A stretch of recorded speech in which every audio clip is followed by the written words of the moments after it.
कुछ है गुरु तार, तेरा तुझको सौंपता क्या लागत है मोर। बोलिए प्रेम से श्री सद्गुरु महाराज की। अव्यक्त रूप में प्रातः स्मरणीय अनंत श्री विभूषित आराध्य देव केवल चरणों में कोटि कोटि प्रणाम। एवं व्यक्त रूप में मंचासीन वरिष्ठ गुरुजन, सत्संग प्रेमी सदात्माओं, माता एवं धर्मशीला बहनों के चरणों में कोटि कोटि। मंच संचालक महोदय के ओर से आदेश वाक्य सुनने संत मत की पाठशाला में रह करके जो कुछ भी सुना समझा वही आप सबों को बीच में रखता हूँ। मनुष्य शरीर की विशेषता पर हम लोग पाठ में सुन रहे थे। एक माता जी साग बेच रही थी बाजार में।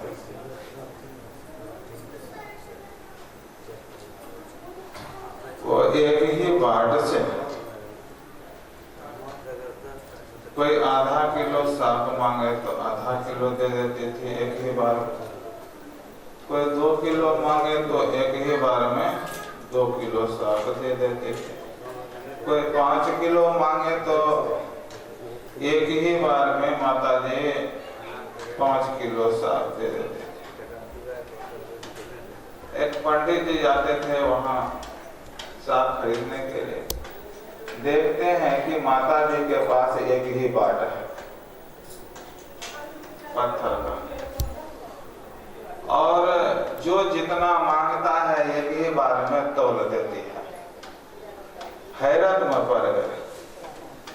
सोचने लगे पंडित जी,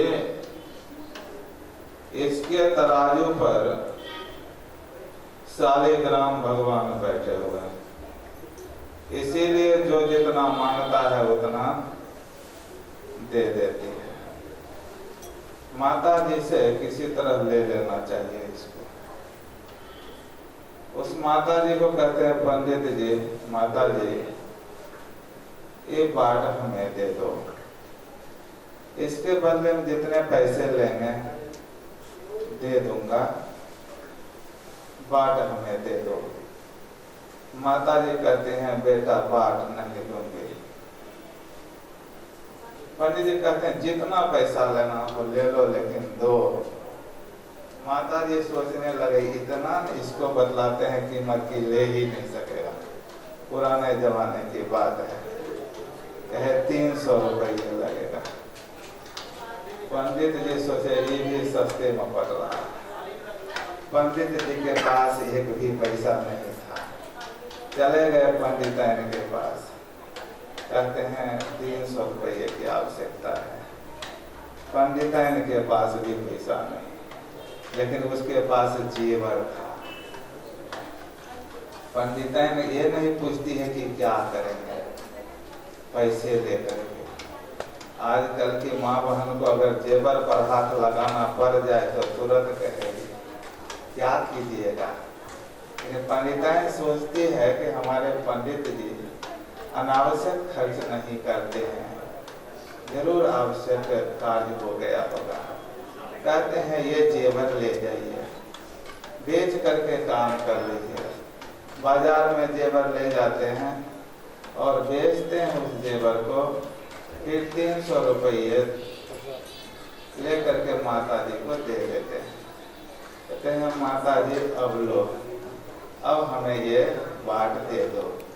माता जी भी सोची अच्छा वचन छोड़ दिए हैं तो दे ही देते हैं, दे दिए उसको। पंडिताइन को जाकर दिखलाती है देखो क्या लाए हैं। पंडिताइन समझ गई, कहे जाइए गोसाई घर में स्थापित कर दीजिए।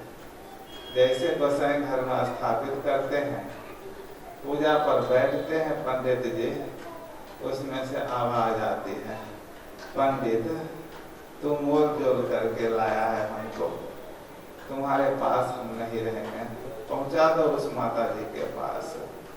पंडित जी कहते हैं अब आपको कहीं नहीं ले जाऊंगा मैं। कहे नहीं ले जाओगे तो तुम्हारा अनिहित हो जाएगा, कहे कुछ भी अनिहित हो जाएगा, हम आपको लेने नहीं जाएंगे। कहे तुम्हारा एक लड़का है ना, वो कल सुबह सुबह चला जाएगा यमलोक में। कहे जिसको जिस लोक में भेजना है भेजते रहिए। पंडित जी सोचते थे कि सबको तो जाना ही है, जिसको आयु पूरा हो जाएगा वो तो जाएगा ही, इसलिए निश्चिंत थे पंडित जी। सुबह होता है, उनका लड़का शरीर छोड़ देता। पंडित जी जाकर दाह संस्कार कर आते हैं, फिर पूजा पर बैठ जाते हैं। फिर उसमें से आवाज आती है, पंडित अभी भी हमको ले जाओ वहां, तुम्हारे पास नहीं रहेंगे। देखो अनिहित हो गया ना, तुम हट दिया था, मेरे वचनानुसार नहीं चला तब तो अनिहित हो गया, अब भी हमें वहां पहुंचाओ। पंडित जी कहते हैं हम आपको कहीं नहीं पहुंचाऊंगा, अपने ही घर में रखूंगा।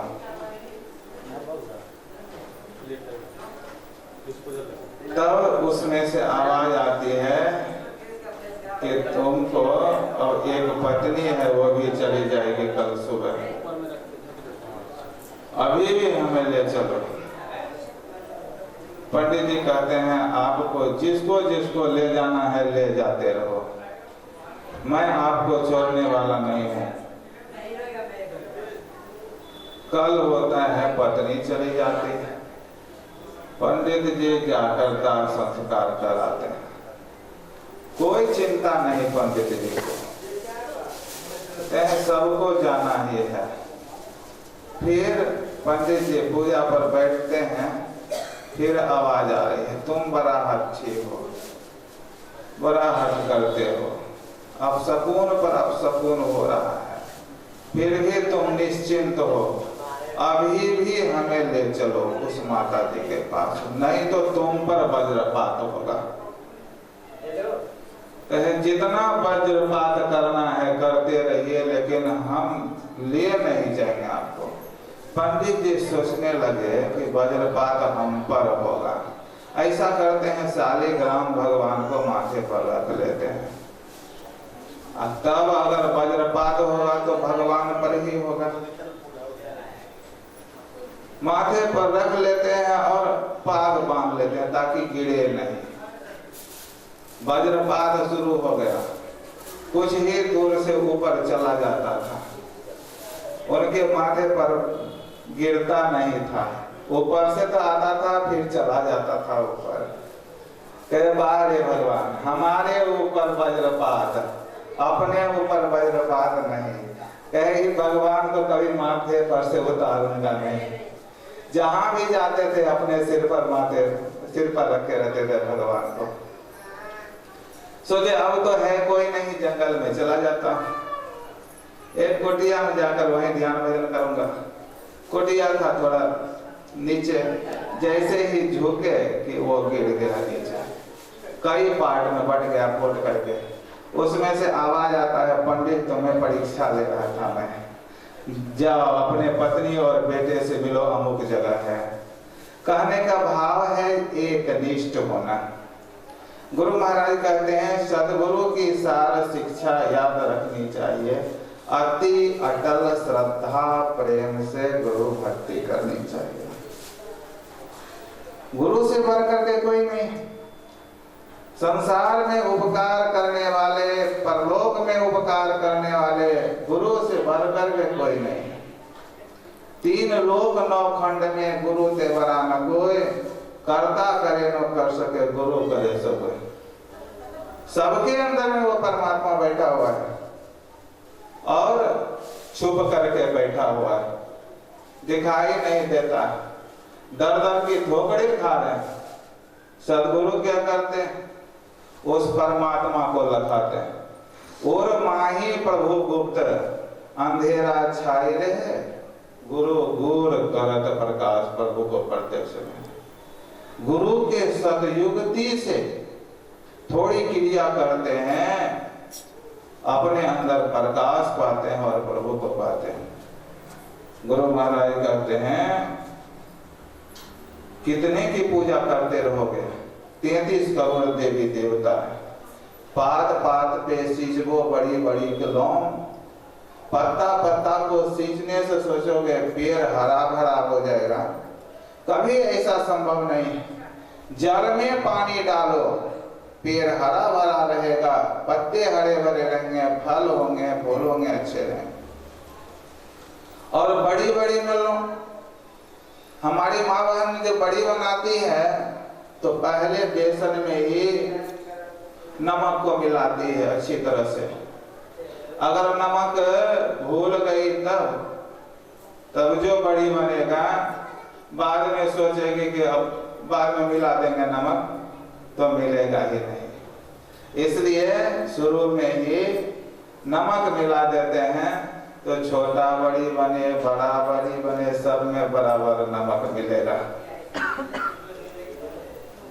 तो एक को अगर साध लीजिए तो काम बन जाएगा। एक साधे सब सदे, सब साधे सब जाए, रहे मन सींचे मूल को फूले फले अघाए।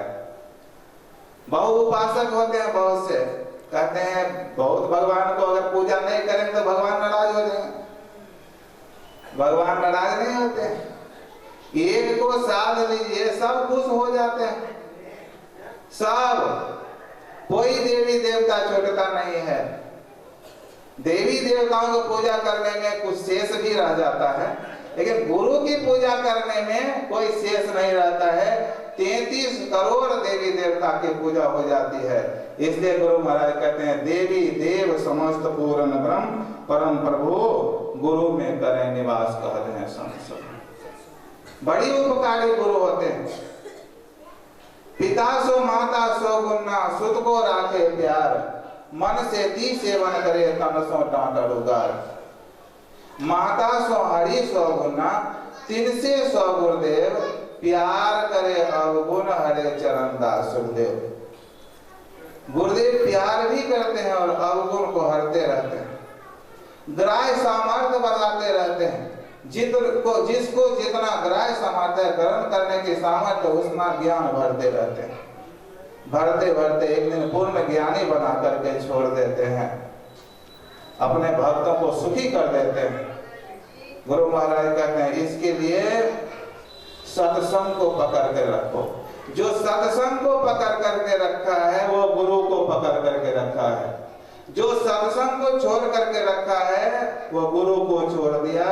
इसलिए संत कबीर साहब कहते हैं चलती चाकी देख कर दिया कबीरा रोए, दो पाटन के बीच में साबुत बचा न कोई, आसे पासे जो रहे निपट पिसावे जाए, किला से जो लागा रहता को विघ्न न होए। आटा चक्की में 2 पार्ट होते हैं, एक बिल्कुल स्थिर, उसी में कीला लगा होता है, और दूसरा चलायमान होता है, कीले के सहारे चलता है। कीले के पास में जो अनाज डालते हैं, जो अनाज इधर उधर छिटक जाता है वही पिसाता है। जो अनाज कीले में सट करके रहता है वो बिल्कुल सुरक्षित रहता है। इसलिए गुरु महाराज कहते हैं जो सत्संग करता है, बाहर का सत्संग और आंतरिक सत्संग, वो बिल्कुल सुरक्षित रहता है, काल के गाल में नहीं समाता है। बोलिए प्रेम से श्री सद्गुरु महाराज।